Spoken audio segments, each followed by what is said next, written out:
Welcome everyone to our podcast. We are sisters who want to help business owners multiply their value, not just in revenue, but really turn their business into an asset.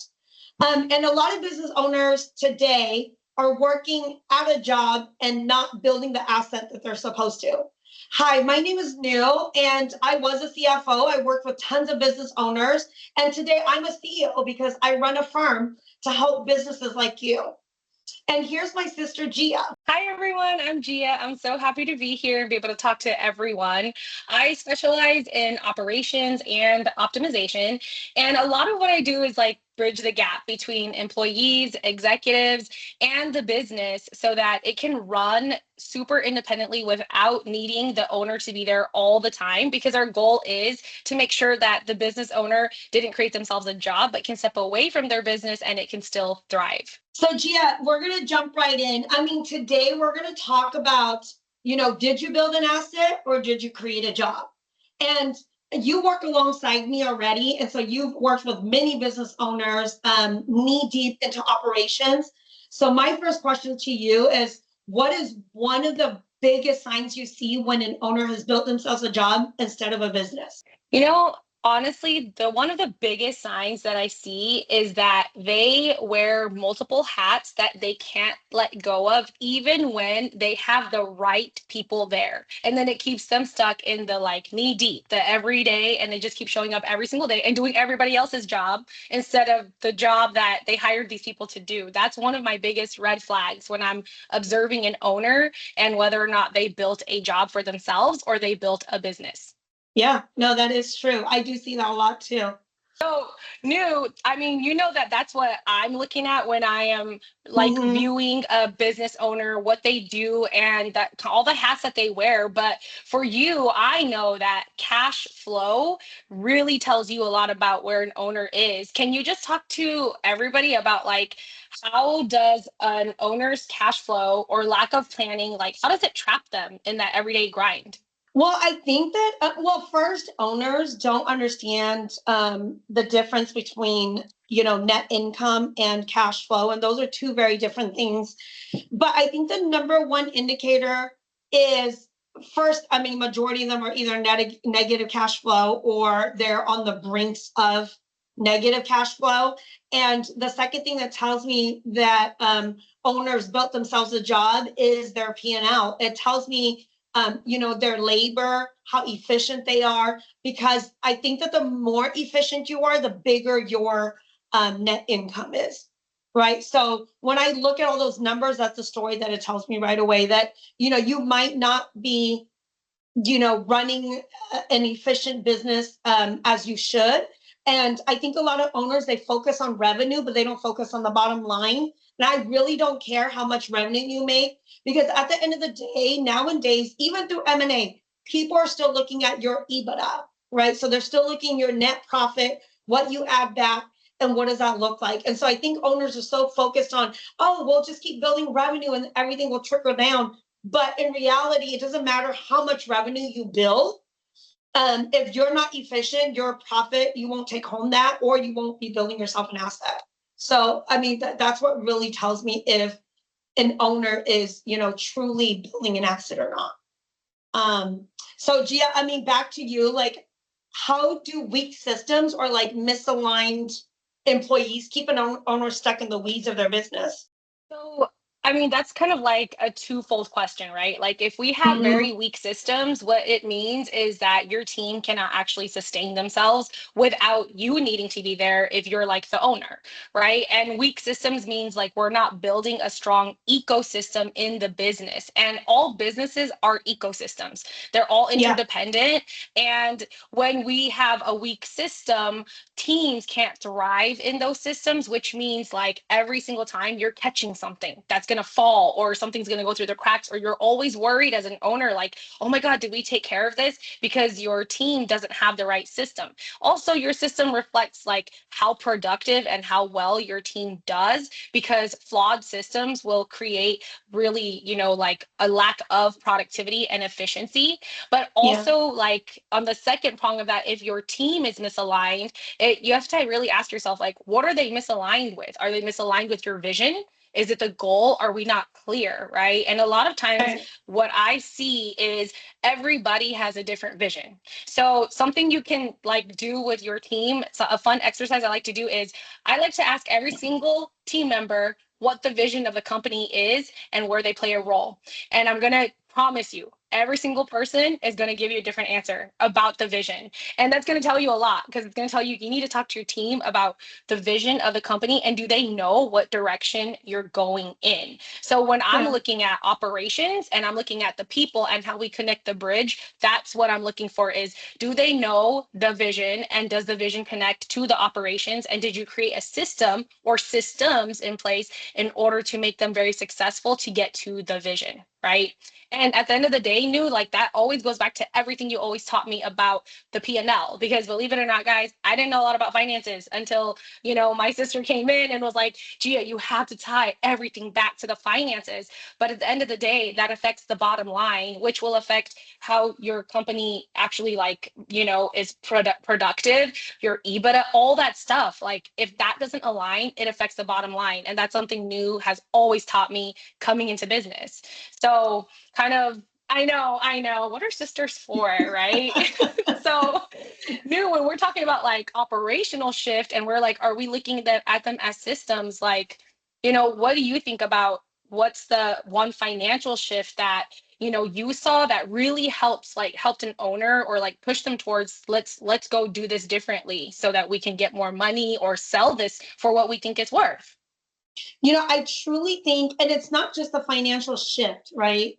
Or I really feel that when an owner steps in and truly um, analyze their cash flow, I think that that's the first indicator to me that an owner is truly stepping into that investor mindset. Because whether you're negative in cash, it doesn't matter what you're spending. And honestly, a lot of owners, when we list it all, they're like, oh my gosh, I'm spending it on that, or I didn't even know we're paying this much, right? And so owners say, oh yeah, I know it. But when we really list it out, I'd say 99% of owners truly say, oh my God, I didn't even know we're spending that amount of money, or why are we spending this money? But really, when they go and look at their cash flow, and even if they're negative, just to take the next step, I would say call it accountability, to take accountability to say, I didn't know where I was standing, in the cash position. Now I do. And even when I'm negative, now I can take a step in the next direction and then start going through that process to say, okay, first, it's not always about, cost elimination, right? Expense elimination, but that's the first place you go to say, you know what, let's cut off all the excess things that we truly don't need. And then you could talk about, okay, what does growth look like? Do we need more revenue? Do we need other things to cover all of that? But that's the first financial shift that I see in a business owner who is truly serious about building an asset and not just a job for themselves. Yeah, and I totally agree with that because, without accountability for like the P&L and looking at your expenses and do you know where your money's going? There's no way that Mm-hmm. any owner can make a shift. And it doesn't matter like what's going on in the company. At the end of the day, like when you're the head honcho, it is your job to know all of those things and where they're going. Mm-hmm. And like what we've experienced it with all of our clients and people we've talked to is a lot of times it's not that they don't want to know, it's that sometimes they Mm-hmm. just don't have the right tools or the right people like you in place to be like, hey, are we looking at this the right way, right? Yeah. And I mean, I and given yeah. I don't expect, all the owners to know, because even our team, like our entry level bookkeepers, whatever, they still don't understand that concept. I mean, if you think about it like today, right? I just had a meeting with a team member, explaining to her like my why we do the things that we do. We're the experts, right? So, for example, when she's like, well, the owner says, we're going to count all of the sales, right? But sales is not something you collect, right? You're not getting that cash in today. So, really, your cash flow is what do I collect? And sometimes it could be 80% of your total sales, depending if you're extending net terms or you're a retail shop and your POS and you always get that money right away. It depends on your business, right? So, even then, I think a lot of owners are like, well, we made $1 million in sales today, and so we should have enough cash. But that's not true. $1 million in sales does not equate to $1 million in cash, maybe in the future, but it's what you collect today, right? It's realization. And I think that when business owners understand that and they really play with the actual numbers that they have, then they really know where they stand. So it's people like us, CFOs, who need to educate business owners to really dive deep into that cash flow process, because even if somebody does a cash flow and they're always counting sales, they're always going to be behind, because they're going to say, well, I didn't get all of my cash flow. But that's not real. You know what I mean? That's just paper. And so what is real? Real is everything that's flowing into your bank account. So Okay. that's where you would start. Yeah. And so Gloria, as someone who like lives in operations, what does it really mean for a CEO to take control? I think what it means for a CEO to take back control, like there's a lot of layers to that, right? When you're the CEO and you're the head of everyone, you have a lot of responsibility. You want to make sure like nothing falls through the crack. But to Yeah. take back control, I think it all starts with, is your team in the right environment, in the right control, in the right system, right? So because you think if your team is in the right system, then you can build up. I think a lot of people think of businesses as a pyramid where it's like up here is where, the important stuff is, and then we'll just keep going down and down. But really, like, you have to think about a take back control of an upside down pyramid. You have to get your internal stuff right. Right. Take back control means to get your team right, get your internal processes right, get your internal operations right. When you get that right, it's going to translate to everything else. We know since we started, the firm, and we've been Mm-hmm. here, like we have come to the table so many times to restart again. Is this right or is this Mm-hmm. wrong? Is it working for our team or is it not? And if it's not, let's Yeah. change it up. And yes, there's a lot of like changing, there's pain that comes with that like storming phase. But if Yeah. we get our internal operations right, if we get those things right, and that, you guys, like that comes down to, I know it's boring, it sucks, but procedures, policies, Mm-hmm. SOPs, right? The foundations of what builds up like continuity and safety really in the company. When you get those things right, and then you can start feeling like, oh my God, wait, but everybody is standardized. Everyone does things the same way. If there's a fall somewhere or a break somewhere, we know how to go look for the root cause and figure out what caused it, right? And Yeah. you know that, New, because you and I have come to the table a million times and said, this is not working for our team. Mm-hmm. What should we do different? And for a CEO to really take back control, it's looking internally at your teams and saying, did I set up the right systems? Do I have the right training in place? Do I have the right people in the right seat? And if I do, then how do I do it so like they can exercise all the ownership and I can build them systems that will work for them? I think it really comes Yeah. back down to that at the end of the day. Well, and I really think you hit it on the nose about when you're saying, hey, are there SOPs? Do you have systems, right? Because right there, Gloria, is where a CEO or an owner is taking back control. Because working in the M&A space, selling businesses, buying businesses, that business needs to operate without you.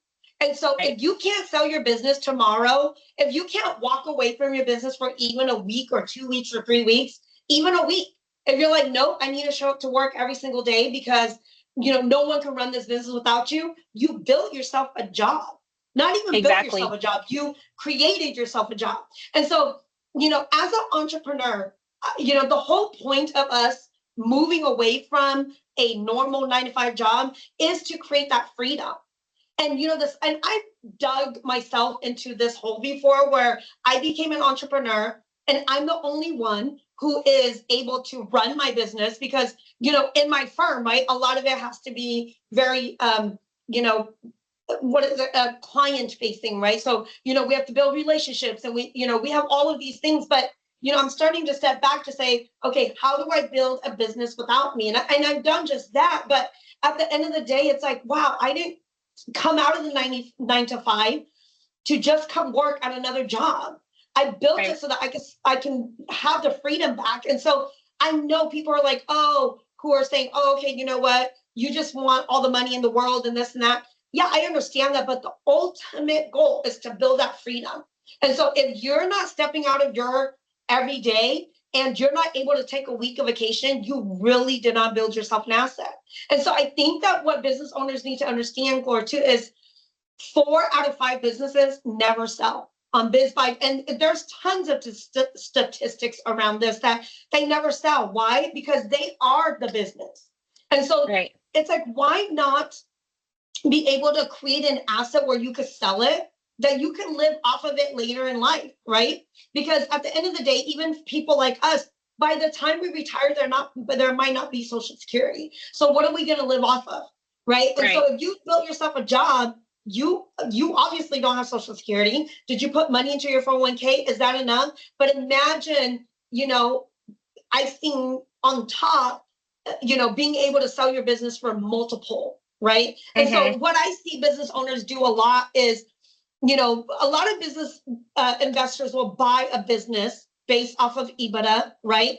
And so, business owners will all of a sudden say, oh, no, I need your help. I need your help. And to do what? Well, to sell this business. You weren't ready to sell this business. It takes like 5 years for you to prep this time frame to sell your business at maximum dollars amount. I've never heard a business owner say, because you could sell at multiple. So for example, if your business has an EBITDA of $3 million, you could sell it at 9 million, right? But imagine if you didn't do all the things and build your asset, right? And your EBITDA is at 1 million. And so you're 3 times that and it's only 3 million. Yeah. Right? You miss that gap. Who wants to leave a couple $1 million on the table? Not me. That's for dang sure. You know what I mean? And so I think that's why I'm so passionate about helping business owners. Like, I promise you, your business is worth more than you think. You know what I mean? Exactly. And so that's the reason why we're in this podcast talking about business owners need to take back control. And I kind of want us to hit, as we're wrapping up, I want us to hit on why you and I, like, why we're in this space, right? And so maybe you can talk about it first, and then I can, end the podcast on why I want to help business owners in this space too.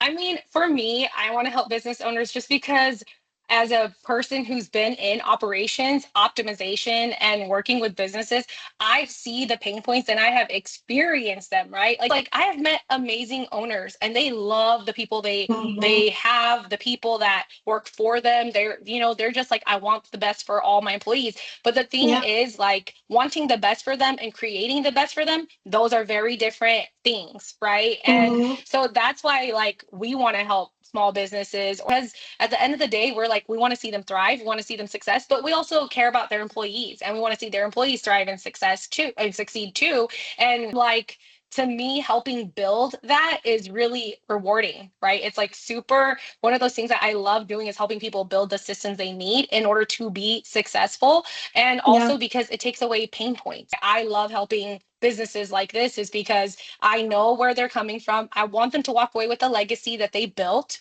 And for me, we're all about loving people and being in a servant leadership position, and this is part of that. And I really feel like we're in this space too, because honestly, like, we grew up dirt poor. We grew up that you go to school, you find a good job, and then you work for 50 years and put money away in 401k and retire. And it's crazy. Like, it's such a blessing for me to come into this space because we're underdogs, right? And I say the majority of all small to medium-sized business owners are also underdogs. And so I want to see us rise and break that cycle, because our whole goal of being an entrepreneur and being outside of that 9 to 5 is to create freedom, right? And so of course, the rich, they knew how to multiply money and leverage and, run businesses and, all these multi-billion-dollar businesses, right? And here we are treading along, but I want to break the cycle of, hey, we went from one job creating another job. Let's build assets in order for us to sell this, for us to leave a legacy for our children, and also to teach our children that this is how we multiply money. This is how we build an asset, right? Like, that's the one most important thing that you can leave to your children. This is a piece of it, right? And so I feel like that's why I'm so passionate about helping business owners. Like, no, please build an asset, because I've seen it. I've been at the table selling businesses, and I've seen owners where it's like, you could have sold for so much more. But what I want business owners to do is be proactive, because I promise you today, if you came to me today and said, I'm going to sell my business today, there's so much room for you to fix before you sell your business so you can get a maximum dollars amount. Because honestly, I've never heard of any business owner that wants to leave money on the table. Let's close that gap of how much money you leave on the table. You know what I mean? Yeah. And I love just being a part of that journey of seeing people succeed, because we're underdogs. We came from a poor, crappy freaking side of the tracks, you know what I mean? Yep. And we're Yep. not supposed to be here. And so it's like, I don't want anyone else to be on that side of the track. Like, we should all rise together, right? So that's why I'm so passionate about helping business owners, you know, building an asset, selling it. And instead of 4 out of 5 small businesses selling, let's do like 4 out of 5. Can we make that our goal, to be 4 out of 5 businesses selling versus 4 out of 5 not selling? You know what I mean? Right. And that's Mhm. so sad to like say, you know what, I can't pass this down to my kids, or I couldn't sell this as an Right. asset. And so I'm just closing my doors. You know what I mean? Yep. Like, let's change that dynamic, I guess, you know? So that's Yeah. why I'm super passionate about it. And that's why we created this podcast, because we want to talk about more in depth on how do you build that asset so that you can sell it, right? And so, you know, we're going to conclude, but I just want to thank everybody for listening to us. You know, and I hope that you also want to like take back control, right? And if this episode helped you rethink your business, share it with somebody else who needs to hear it. And just remember, your business should work for you, not the other way around. So until next time, we'll see you guys again.